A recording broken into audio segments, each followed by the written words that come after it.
Hello everyone, my name is Mark Newman. I get a lot of calls from people who've gone out and done work for their clients, and they ring up and say, I've done some work, I'm no longer going to be able to get paid for this job, i.e. the business has gone bankrupt. Am I going to be able to claim this on my tax as a bad debt? So what I want to do today is take you through how bad debts work for taxation purposes and how they work for income tax. Firstly, what is a bad debt that we can claim on our tax? Well, it's where we do work in the ordinary course of our business, i.e. let's say we're a plumber and we go out and do some plumbing work for one of our clients, and we're now no longer going to get paid for that job. For example, the business has gone into liquidation, broke, or there's some other reason that we're not going to get paid. What's not a bad debt is when we do work outside of our ordinary course of business, i.e. let's say I lend money to a friend and they can no longer pay me. That is not a bad debt that's claimable on your tax. We have to consider other implications for that. So how do bad debts work and how do they work for taxation purposes? The first thing I think we need to do is just have a quick explanation of how a profit or loss on a job would work. So let's say we did a plumbing job for $1,000.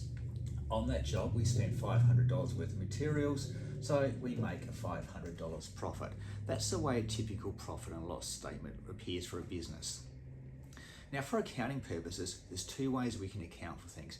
One's what we call the accruals. That is, once we raise the invoice, we include that in our profit and loss and we include it in our tax return.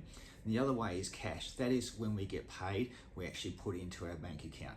So I'm going to take you through what we call the accruals, or easier, the invoice method. So let's say we go out and raise an invoice to one of our customers prior to 30th of June for $1,000. Materials of that, we've obviously got the profit. We find out prior to 30th of June that they've gone into liquidation and they're no longer going to be able to pay us. What we can do is write off, and what that will appear in our profit and loss is we'll now have a bad debt of $1,000, so that will reduce those two to zero, and therefore we will have a loss in our profit and loss of $500 on that job. Now that loss can be used to offset other jobs that we're doing, so it will be a tax deduction.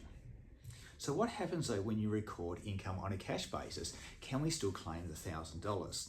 Well, it does, we do, but it's in a slightly different way. What happens is when we recognize income and expenses as we pay for it in cash, or alternatively receive the money. So obviously we haven't received any money because we've invoiced the job and they haven't paid us. So at this stage we have zero here.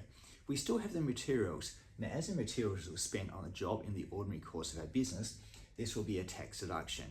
Now, what a lot of people ask is, well, what about writing off the $1,000? Well, the answer is, because we're only recording income when we receive it, we actually have a $0 bad debt.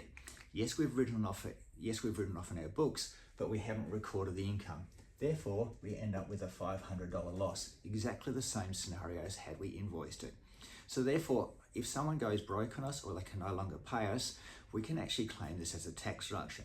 Alternatively, as we come up to 30th of June, look at all the outstanding amounts that we're owed. If we're not going to get paid, what we need to do is obviously write them off, stop the collection, and then we can actually claim the tax deduction in the financial year.